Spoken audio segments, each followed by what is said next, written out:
बिस्मिल्लाहिर्रहमानिर्रहीम। अस्सलाम वालेकुम। This is Abdurrahman. Last lecture में हमने डेटाबेस के बारे में थ्योरेटिकली पढ़ा कि डाटा क्या होता है। ठीक है, डेटाबेस हम क्यों बनाते हैं, फर्दर हम डेटाबेस को ऑर्गेनाइज कैसे करते हैं, मीन्स की टेबल की फॉर्म में करते हैं। ठीक है, उसमें प्राइमरी की क्या होती है और ये सारी हमने चीज़ें पढ़ी। आज उन्हीं चीज़ों का हम प्रैक्टिकल करने जा रहे हैं, जिसके लिए मैं एसक्यूएल का इस्तेमाल कर रहा हूँ। एसक्यूएल सर्वर मैनेजमेंट स्टूडियो हमारे पास सॉफ्टवेयर है डेटाबेस को बनाने के लिए। इसके अलावा बहुत सारे सॉफ्टवेयर हैं, जैसे MS एक्सेस है, ठीक है, ओरेकल है, माई एसक्यूएल है, ठीक है, एसक्यूएल लाइट है, ठीक है। लेकिन हम SQL सर्वर को यूज़ करेंगे यहाँ पे।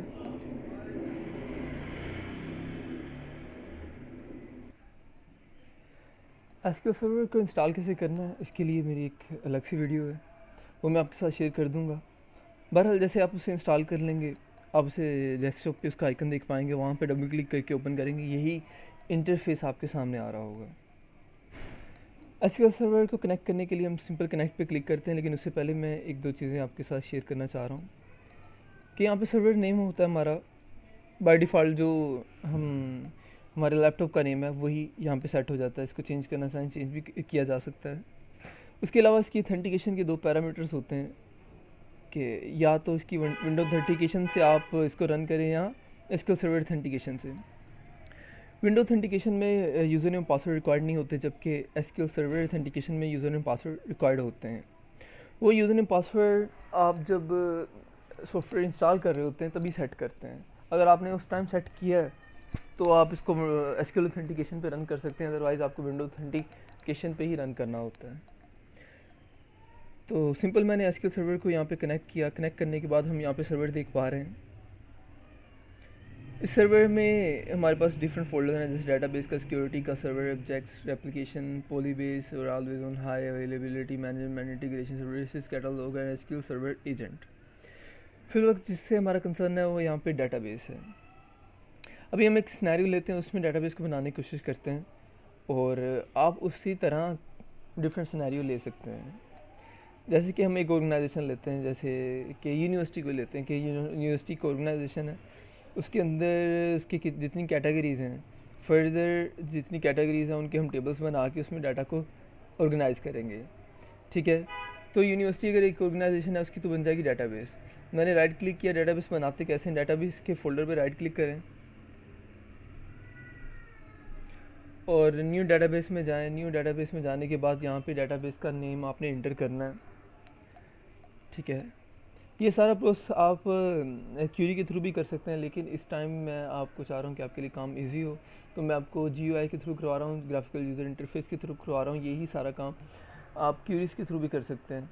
ठीक है, जिसे हम स्क्रिप्ट भी कहते हैं, क्यूरीज भी कहते हैं। ठीक है, तो डाटाबेस नेम मैंने यहाँ पे रखा, जैसे मैं कहता हूँ ABC यूनिवर्सिटी, ABC कोई भी यूनिवर्सिटी है। ठीक है, इसमें नेम देते वक्त चाहे वो डाटाबेस का नेम हो, चाहे वो किसी कॉलम का नेम हो, चाहे टेबल का नेम हो, हम स्पेस नहीं देते। स्पेस की जगह अंडरस्कोर यूज़ कर देते हैं, या अंडरस्कोर भी ना यूज़ करें, इट्स अप टू यू। और स्टार्ट हम किसी नंबर से नहीं लेते कि मतलब कि 1 2 3, बाद में आप 1 2 3 कर लें या बीच में कहीं पे 1 2 3 कर लें। हम स्टार्ट कोई भी नेम है, चाहे वेरिएबल का नेम है, चाहे कॉलम का नेम है, चाहे टेबल का नेम है, चाहे डाटाबेस का नेम है, हम नेम हमेशा लेटर से उसको स्टार्ट करते हैं। उसके बाद आपने ऑनर देना होता है कि डाटाबेस का ऑनर क्या, ब्राउज़ करें। बाय डिफ़ॉल्ट आपका ऑनर ऐसे होता है। ठीक है, अगर मैं ब्राउज़ करता हूँ तो यहाँ पे होगा ऐसे। ठीक है, उसी को मैं यहाँ पे इस्तेमाल कर लेते, मैंने ओके किया और यहाँ पे डाटाबेस को क्रिएट कर दिया। वो ऑनर वाला काम अगर आप ना भी करते, सिंपल ओके कर देते, तब भी डाटाबेस बन जानी थी। ठीक है, ये हमारी ABC यूनिवर्सिटी आ गई। इसको मैं फर्दर एक्सपैंड करता हूँ। एक्सपैंड करने के बाद अक्सर ये भी होता है कि आप डाटाबेस बनाते हैं या टेबल बनाते हैं या कोई भी काम करते हैं, वो आपको दिखाई नहीं देता और आपको लगता है शायद इस सॉफ्टवेयर में कोई इशू आ गया। एक्चुअली सॉफ्टवेयर में कोई इशू नहीं आया होता, बल्कि आपको सिंपल सर्वर पे राइट क्लिक करके रिफ़्रेश करना होता है इसको, और सम टाइम वो आ भी जाता है, सम टाइम ना आए तो आपको रिफ़्रेश करना पड़ता है। अच्छा, ये हमारे पास डाटाबेस आ गई, इसमें further different built in columns आ गए जो हमने खुद नहीं बनाया, ऑटोमेटिकली आया है कि database diagram, table, view, external resources, synonyms, programmability, service, broker, storage और सिक्योरिटी। लेकिन फुल वक्त हमारा कंसर्न है डाटा टेबल्स के साथ, तो हम टेबल्स में जाते हैं। इसमें फर्दर टेबल में 3 टेबल हैं, system table, file table, external table, ये सारे सिस्टम जनरेटेड टेबल हैं। अभी हमारा इनसे भी कंसर्न नहीं, हमें यहाँ पे टेबल बनाना है। टेबल बनाना किस हिसाब से, कैटेगरी के हिसाब से, लेकिन जैसे कि यूनिवर्सिटी में स्टूडेंट्स आ गए, स्टूडेंट का टेबल बनेगा, यूनिवर्सिटी में एम्प्लॉयज़ आ गए, एम्प्लॉयज़ का टेबल बनेगा, यूनिवर्सिटी में जैसे बहुत सारा सामान आता है, ठीक है, उसका टेबल बनेगा, सिक्योरिटी होती है, सिक्योरिटी का टेबल बनेगा, लाइब्रेरी का टेबल बनेगा, फीसिस का टेबल बनेगा, मैथ्स का टेबल बनेगा, ट्रांसपोर्टेशन का टेबल बनेगा, और इवेंट्स का टेबल बनेगा। मतलब कि जो जितनी भी कैटेगरीज हैं उतने टेबल्स बनते जाएंगे, उसमें हम डाटा को ऑर्गेनाइज करते जाएंगे। ठीक है, लेट्स सपोज के हम सबसे पहले जो हमारा सबसे आसान टारगेट होता है कि स्टूडेंट्स को लें, क्योंकि आपको फेमिलियर है कि स्टूडेंट की कैसे मैनेज किया जाता है उसके रिकॉर्ड को, तो हम स्टूडेंट से लेके आते हैं। तो हम राइट क्लिक किया टेबल्स पे, न्यू में गए, टेबल में गए, लो जी ये टेबल के डिज़ाइन मोड में आ जाएंगे हम अभी, और उसमें हम टेबल को फर्दर डिज़ाइन कर सकेंगे। जैसे कि डिज़ाइन मोड आ गया, कह रहे कि ठीक है आप टेबल बनाना चाह रहे थे, मैं इधर हेल्प करता हूँ आपको टेबल बनाने में। क्या टेबल बनाना चाह रहे हैं, स्टूडेंट का टेबल, तो उसमें क्या क्या आपको रिक्वायर्ड है, आपको कितने कॉलम रिक्वायर्ड है। मैं कहता हूँ कि मुझे ना स्टूडेंट की आईडी रिक्वायर्ड है। अच्छा, वो कहता है डाटा टाइप क्या रखनी है, मैं कहता हूँ इंटीजर रखनी है। ठीक है, ये माउस से क्लिक करके भी आ जाए, टैप प्रेस करेंगे तभी भी आप मूव करते हो साथ साथ। अलाउ नल एक चेक होता है कि अगर आप उसको अलाउ नल कर देते हैं, इसका मतलब होता है कि यूज़र अगर आईडी ना देना चाहे, खाली छोड़ दे, तो एक्सेप्ट कर लेना। लेकिन अगर यूज़र अपनी आईडी हम अलाउ नल अनचेक कर देते हैं, तो यूज़र पे हम एक तरह की रिस्ट्रिक्शन लगा देते हैं, यूज़र को फोर्स कर देते हैं कि ये इस कॉलम की वैल्यू देनी ही देनी है, आप नल नहीं वैल्यू डाल सकते, आपको वैल्यू देनी ही देनी है। ठीक है जी। उसके अलावा आप डिफरेंट मज़ीद कॉलम जितने भी आपको रिक्वायर्ड हैं, जैसे मैं कहता हूँ स्टूडेंट का नेम रिक्वायर्ड है, तो वही रूल्स हैं नेम रखने के कि आप स्पेस नहीं डालेंगे। अच्छा, ये स्टूडेंट नेम चाहे आप स्मॉल लेटर्स में रख लें, चाहे कैपिटल लेटर्स में रख लें, इट्स अप टू यू। ठीक है। और एक चीज़ मैं और बताता चलूँ कि एसक्यूएल हमारी केस सेंसिटिव नहीं है, कि अगर आपने यहाँ पे स्टूडेंट नेम को कैपिटल लेटर यूज़ किए हैं और जब आप क्यूरी करने लगे थे तो आप स्मॉल लेटर यूज़ कर रहे हैं, तो फ़र्क नहीं पड़ता, ये केस सेंसिटिव नहीं है। जैसे सी शार्प, C++, ये जावा, ये सारी केस सेंसिटिव लैंग्वेज है। मतलब कि एक दफ़ा आपने कोई नाम आपने कैपिटल लेटर में लिखा तो ये कैपिटल लेटर में ही एक्सेप्ट होता था जी। तो साथ में हमारे पास डाटा टाइप है, स्टूडेंट नेम की डाटा टाइप क्या हो सकती है, हम वारचार रख देते हैं, वारचार। ठीक है, इसका मतलब होता है कि हम जैसे ABCDEFG, और मतलब कि ABC ले आएँ, चाहे इसमें नंबर ले आएँ, चाहे इसमें सिंबल्स ले आएँ, कुछ भी लिख सकते हैं। ठीक है, हमारे पास जो बेसिक डाटा टाइप्स हैं उनको हम डिस्कस करते हैं। ठीक है, वारचार होती है हमारे पास, इंटीजर होती है, उसके अलावा हमारे पास डेट एंड टाइम होती है, उसके अलावा हमारे पास डेसिमल में होती है, अगर हम डेसिमल पॉइंट्स में वैल्यू लेके आना चाह रहे हैं। उसके अलावा हमारे पास बिट्स होती हैं अगर हम पिक्चर को स्टोर करना चाह रहे हैं। ठीक है, और इसमें डिफरेंट हमारे पास डाटा टाइप्स हैं, हम उसको यूज़ करते हैं अकॉर्डिंग टू आवर नीड, जो हमारी ज़रूरत है उसके मुताबिक। फिलहाल हम वारचार यूज़ करें जिसकी लेंथ हमें साथ बतानी पड़ती है, तो चाहे अगर आपको लगता है कि स्टूडेंट हमने मैक्सिमम लेंथ यहाँ पे देनी थी कि उससे एक्सीड नहीं, हमारा यूज़र जिसके लिए हम डाटाबेस बना रहे हैं उससे एक्सीड नहीं करता, तो हम अगर 100 दे देते, मतलब कि 100 कैरेक्टर से ज़्यादा कोई नेम नहीं इंटर कर सकेगा, इसी लिमिट के अंदर से रहना है। ये it's up to you, developer के ऊपर है कि वो क्या सोचता है, क्या उसे लगता है। ये इसकी रिक्वायरमेंट का एनालिसिस है ना, कि किस डाटा टाइप को उसने कितनी लेंथ देनी, कितना साइज़ देना है। स्टूडेंट नेम मस्ट चाहिए कि इंटर करे तो अलाउ नल को अनचेक कर देंगे। अगर हम कहते हैं कि चलो उसकी मर्ज़ी, करना है तो कर दे, नहीं करना ना करे, तो अलाउ नल कर देंगे। ये भी आपकी अपनी ही वो चीज़ है, ज़रूरत है। हाँ, यहाँ पे मैं थोड़ा क्लियर कर दूँ कि अभी तक आपने देखा होगा कि आईडी को अलाउ नल कौन करता है। यार आईडी तो ज़रूरी है, नेम को अलाउ नल कौन करता है, तो नेम तो ज़रूरी थे, तो ज़्यादातर तो चीज़ें तो ऐसी हैं जो कि ज़रूरत होती है, तो अलाउ नल का ऑप्शन क्यों है।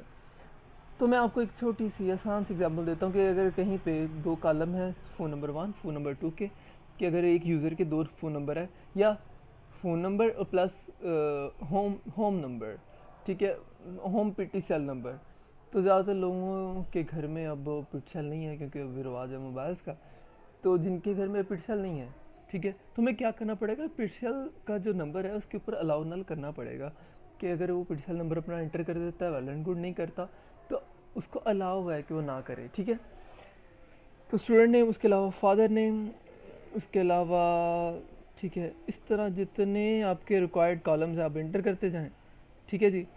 और एट द एंड हमने इसको सेव करना है। बहरहाल मैं इसमें ज़्यादा कॉलम ऐड नहीं करता ताकि आपके लिए समझना और फिजिबल हो। एड्रेस क्योंकि काफ़ी उसकी लेंथ होती है, तो एड्रेस को मैं कर देता हूँ 300, ठीक है। और इसके अलावा आप देखना स्टूडेंट का रोल नंबर भी लिया जा सकता है, प्रोग्राम भी लिया जा सकता है, डेट ऑफ एडमिशन भी ली जा सकती है, डेट ऑफ बर्थ भी ली जा सकती है, प्रोग्राम भी लिया जा सकता है, कोर्स भी लिया जा सकता है, और जितने आपके रिक्वायर्ड एट्रीब्यूट लिए जा सकते हैं, फ़ीस ली जा सकती है। बहरहाल मैं इसको इतना लंबा चौड़ा लेके जाने के बजाय इसकी वीडियो के ऊपर इसको ज़्यादा मैं नहीं चाह रहा कि लेंथी हो, ज़्यादा से ज़्यादा चीज़ें कवर कर सके, तो मैं इतने ही कॉलम्स को यहाँ पे मेरे ख्याल में इनफ है, ठीक है। जिसने आज जैसे आप कॉलम, बहरहाल आपको समझ आ गई है कि कॉलम और डेट का चक्कर क्या है, कॉलम और डेटा टाइप और प्लस अलाउ नल का चक्कर क्या है, ठीक है। इसको सेव करने के लिए हमारे पास सेव का बटन है, इसको जैसे क्लिक करेंगे पूछेगा अच्छा भाई टेबल तो आपने बना दिया, टेबल का नाम तो बता दें। मैं कहता हूँ TBL स्टूडेंट, किसका नाम है TBL स्टूडेंट। अच्छा ये TBL साथ में लिखना भी ज़रूरी नहीं था, एक एक्सटेंशन है, लगानी हो लगा दें, ना लगानी हो ना लगाएं। बेनिफिट ये है कि TBL कहीं पे लिखेंगे सारे टेबल्स जिनके शुरू में TBL टेबल लिखा है और सारे की लिस्ट हमारे पास आ जाएगी, मैं टेबल का नेम चूज़ करना आसान हो जाएगा बजाय के लिखना। बाकी वो तो सिंपल आप STU भी लिखेंगे तो उस टेबल का नेम आ जाएगा। अच्छा TBL स्टूडेंट, ये तब की बात करूँ जब हम क्यूरीज राइट कर रहे होते हैं। TBL स्टूडेंट को मैंने ओके किया, कहता है ठीक है जी टेबल बना दिया मैंने। हाँ जी, यहाँ पे एक दो चीज़ें मैंने मिस की, जैसे प्राइमरी की के बारे में मैंने मिस किया, ऑटो इंक्रीमेंट के बारे में मैंने मिस किया, तो वो भी मैं साथ में क्लियर कर देता हूँ। कि देखिए ना, अब देखिए मैंने टेबल बनाया, टेबल शो नहीं हुआ, क्या वजह थी कि मैंने रिफ़्रेश नहीं किया। अब मैंने रिफ़्रेश किया, टेबल शो हो गया। अब देखिए ना, अगेन मैं मॉडिफिकेशन करना चाह रहा हूँ, अगेन मैं चाह रहा हूँ कि इसमें प्राइमरी की सेट हो, अगेन मैं चाह रहा हूँ यहाँ पे ऑटो इंक्रीमेंट वाला सिस्टम हो। अमूमी तौर पे आप जो टेबल बनाते हैं तो उसमें जैसे टेबल बन जाता है, एसक्यूएल आपको उसमें चेंज करने की परमिशन नहीं करता, बाय डिफ़ॉल्ट इसकी परमिशन ऑफ होती है। इस परमिशन को कैसे ऑन करना है उसको देख लें। आप टूल्स में जाते हैं, ऑप्शंस में जाते हैं, डिज़ाइनर में जाते हैं, आपके ये 3 ऑप्शन होते हैं चेक, आपने इनको करना होता है अनचेक और ओके करना होता है। फिर ये आपको अलाउ करता है कि आप फर्दर उसके डिज़ाइन में, उसके स्ट्रक्चर में, उसकी डेफिनेशन में आप चेंज कर सकें। मैं राइट क्लिक किया, डिज़ाइन में अगेन गया हूँ कि मैं तो एक चीज़ मिस कर गया था कि प्राइमरी की सेट करनी है। आईडी के ऊपर सेट प्राइमरी की मैंने कर दी। प्राइमरी की क्या होता है कि ये आपके डाटा को यूनिकली आइडेंटिफाई करती है, इसके अलावा उस कॉलम की वैल्यू को नल एक्सेप्ट नहीं करती। उसके अलावा आप इसी की बेस पे डाटा को अपडेट भी करते हैं, इसी की बेस पे डाटा को डिलीट भी करते हैं। उसके अलावा आपके लिए मस्ट होता है कि इस वैल्यू को यूनिक रखना है, ठीक है। तो ओवरऑल आपके पूरे रिकॉर्ड को ये रिप्रेजेंट कर रही होती है। तो सेट प्राइमरी की किया, देखें अलाउ नल का चेक खुद ही उठ गया कि भाई प्राइमरी की तो नल हो ही नहीं सकती, ठीक है। अच्छा इसमें ना अक्सर स्टूडेंट कंफ्यूज हो जाते हैं कि प्राइमरी की और ऑटो इंक्रीमेंट को एक समझ लेते हैं। प्राइमरी की का फंक्शन डिफरेंट है, उसका काम सिर्फ यूनिकनेस देखना है, एक टेबल में सिर्फ एक ही कॉलम पे लगती है। अच्छा ऑटो इंक्रीमेंट अगर हमें आईडी खुद देनी है तो ये टेबल कंप्लीट है। अगर हम चाहते हैं ये जो आईडी है जो यूनिक रहनी है हमेशा, ये हम खुद नहीं देना चाह रहे, हम चाहते हैं कि स्टूडेंट का सिर्फ हम रिकॉर्ड इंटर करें, आईडी उसको ऑटोमेटिकली लगती रहें। तो उसके लिए हम क्या करते हैं, राइट क्लिक करते हैं, प्रॉपर्टीज़ में जाते हैं, प्रॉपर्टीज़ में जाके आइडेंटिटी कॉलम में जाते हैं, आइडेंटिटी कॉलम में जाके उस कॉलम को सिलेक्ट कर लेते हैं जिसको हमने ऑटो इंक्रीमेंट करना होता है और सेव कर देते हैं। ये प्रोसेस था ऑटो इंक्रीमेंट का। अब क्या होगा कि नेक्स्ट टाइम हमने जब भी इस कॉलम में स्टूडेंट का रिकॉर्ड एंटर करना है, स्टूडेंट का नेम, फादर नेम और एड्रेस, बैक उसकी आईडीज़ डिफरेंट खुद ही लग रही होंगी, ठीक है जी। तो अगेन मैंने इसको सेव कर दिया, मॉडिफाई कर लिया, टेबल हमारा क्रिएट हो गया। आपने सारा प्रोसेस देख लिया टेबल क्रिएट करने का। फर्दर हमने इसमें रिकॉर्ड डालना है, रिकॉर्ड डालने की क्या प्रोसेस होता है, इंसर्ट, अपडेट, डिलीट और सेलेक्ट की क्यूरी जो कि बड़ी पॉपुलर है, उसका मैं जिक्र कर देता हूँ, ठीक है। मैंने टेबल पे क्लिक किया, उस पर न्यू क्यूरी में मैं गया हूँ। न्यू क्यूरी पेज, ये हमारा वो क्यूरी पेज है जिससे हम बातें करते हैं, जिससे हम काम लेते हैं। इससे एसक्यूएल बेसिकली स्टैंड फॉर होता है, जो एसक्यूएल आप सॉफ्टवेयर देख रहे हैं ना, स्ट्रक्चर क्यूरी लैंग्वेज। एक क्यूरी लैंग्वेज है जो स्ट्रक्चर्ड है, ठीक है, ऑर्गेनाइज्ड है, ठीक है। तो बेसिकली है ये लैंग्वेज, आप एक तरह से एक लैंग्वेज सीख रहे हैं, डाटाबेस की लैंग्वेज सीख रहे हैं जिसमें आप बात कर रहे हैं, वो बातें, वो लैंग्वेज सीख रहे हैं जिसके थ्रू आप काम कर सकें इसके ऊपर अपनी मर्ज़ी का, ठीक है। अब उसी टेबल में से मैं देखें ना, इसमें एक चीज़ अब गौर करें कि एक तो यहाँ पे डाटाबेस सेलेक्ट है ABC यूनिवर्सिटी। अक्सर स्टूडेंट्स क्यूरी लिखते हैं और कहते हैं सर वो चल नहीं रही। आपने यहाँ से डाटाबेस नहीं सेलेक्ट की होती, ठीक है, ABC यूनिवर्सिटी। ओके, मैंने यहाँ पे क्यूरी राइट की जो सबसे आसान है और आपने कई दफ़ा आपकी नज़रों के सामने से गुजरी होगी, select static from TBL student. अब देखना मैं टीबीएल लिखा था स्टूडेंट ऑटोमेटिकली आ गया, ये बेनिफिट था एक्सटेंशन का। अच्छा, इस क्यूरी को रन करने के लिए एक्सक्यूट का आपके पास बटन होता है, इसको क्लिक करें, वो कहता है कि ठीक है भाई मैंने इस क्यूरी को रन किया, स्टूडेंट के टेबल में ये कॉलम पड़े हैं, आईडी स्टूडेंट ने, फादर नेम, एड्रेस, लेकिन डाटा कुछ भी नहीं पता। वो हमें भी पता कि अभी तो टेबल बनाया है, तो डाटा कैसे आता। ठीक है जी। अब हमने डाटा इंसर्ट करना है, इस टेबल में डाटा इंसर्ट करना है। इंसर्ट करने के लिए हम लिखते हैं यहाँ पे इंसर्ट इनटू, ये हमने इंसर्ट करना है किस में, इस टेबल में। अच्छा, इस टेबल के कॉलम हमें बताने पड़ते हैं, जो कि स्टूडेंट नेम है, फादर नेम है, उसमें एड्रेस है। अच्छा, कॉलम जो थे वो तो आईडी भी था, आईडी हम इसलिए मेंशन नहीं करेंगे क्योंकि उसको हमने ऑटो इंक्रीमेंट कर दिया है। ऑटो इंक्रीमेंट का मतलब ये है कि इसकी वैल्यू देनी नहीं, जब वैल्यू देनी नहीं तो इसको टाइप भी नहीं करना। साथ में हमने वैल्यूज़ दे दी कि भाई इसकी वैल्यूज़ क्या हैं।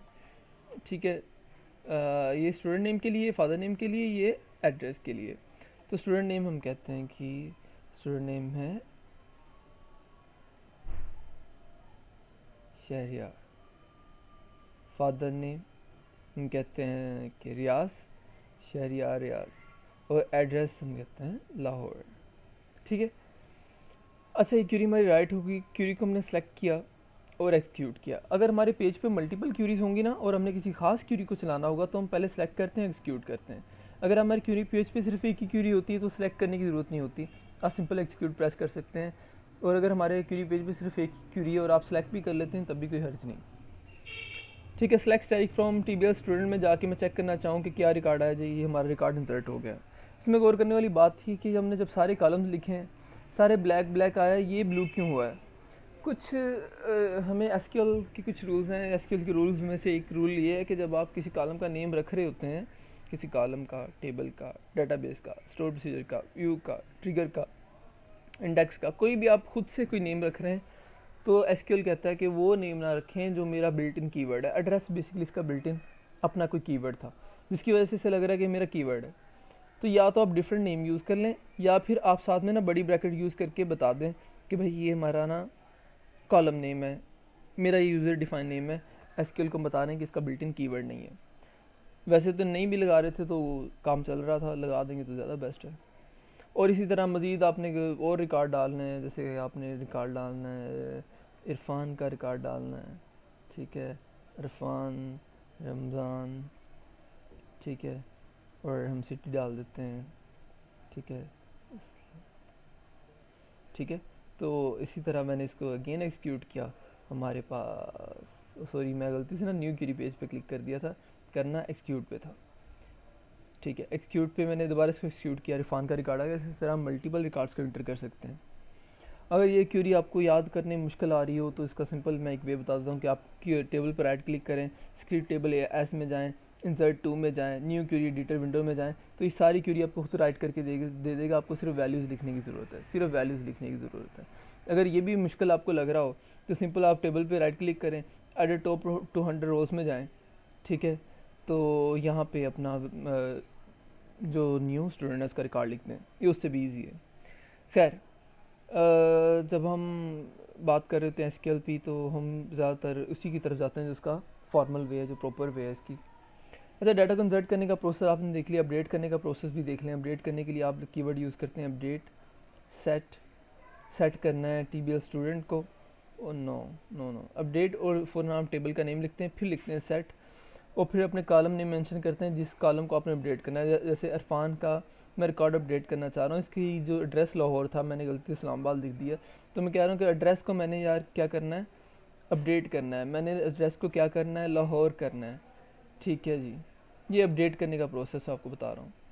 अच्छा, मैंने लिखा अपडेट करना है, इस टेबल में जाके एड्रेस को मैंने लाहौर करना है। अगर इतनी क्यूरी को मैं रन करूँगा ना तो क्या होगा कि इस टेबल में जाएगा, स्टूडेंट टेबल में जाएगा, सबका एड्रेस लाहौर कराएगा, जबकि हमें सिर्फ इसका एड्रेस, इरफान का एड्रेस चाहिए लाहौर। या कर लेते हैं, अगर हम लाहौर भी चेंज कर लेते हैं, तो हम कहते हैं कि ना ये चीचावतनी है। ठीक है, तो क्या होगा, सबका एड्रेस चीचावतनी कर देगा। हमें साथ में ना बताना पड़ेगा भाई सबका नहीं करना, सिर्फ इरफान का करना है, इरफान की आईडी देनी पड़ेगी। उसके लिए हम वेयर की क्लॉज यूज़ करते हैं, हम कहते हैं कि where ID is equal to, Irfan की आईडी क्या है 2, तो सिर्फ उसको अपडेट करके आना जिसकी आईडी है 2। ठीक है, अब मैं select static from TBL student करता हूँ, तो देखें इरफान का रिकॉर्ड क्या होगा, चीज़ा उतनी। इसी तरह किसी रिकॉर्ड को डिलीट करना है तो मैं लिखता हूँ डिलीट फ्रॉम टेबल का नेम, ठीक है। अब मैं इतनी क्यूरी को रन करता हूँ तो क्या करेगा, TBL स्टूडेंट में जाके सबका रिकॉर्ड डिलीट कराएगा। लेकिन मैंने किसका करना है, मैंने ये ID1 वाले का करना है, शहरियार का रिकॉर्ड डिलीट करना है। तो मुझे क्या करना पड़ेगा, अब आप अंडरस्टैंड कर चुके हो कि where ID is equal to 1, यही काम जो हमने अपडेट के आगे किया था वही काम हमने यहाँ पे किया है। बहरहाल यहाँ पे ID2 थी क्योंकि हमने ID2 को अपडेट करना था, यहाँ पे ID1 है क्योंकि हमने ID1 को अपडेट डिलीट करना है। इसको मैं रन करूँगा, एक्सिक्यूट करूँगा तो 1 रो इफेक्ट आई है। Select static from TBL student में जाके देखता हूँ तो रिकॉर्ड यहाँ से निकल चुका है। और ये जो मैंने क्यूरीज के थ्रू काम किया है डायरेक्ट आप इस तरह भी कर सकते हैं, लेकिन जो हमारा फॉर्मल वे है वो यही है, सीखने वाली चीज़ यही है। तो हमने टेबल बनाना सीखा, उसमें डाटा को इंसर्ट करना, अपडेट करना, डिलीट करना, सेलेक्ट करना, ये सारे जो उसके मेन और बेसिक जो उसके फंक्शनैलिटीज़ थी उसको देखा। मज़ीद अगर आपका इंटरेस्ट हुआ तो मैं आपको मज़ीद वीडियोस भी डाटाबेस से रेलिवेंट आपसे शेयर कर दूँगा। ठीक है जी, अपना ख्याल रखिएगा।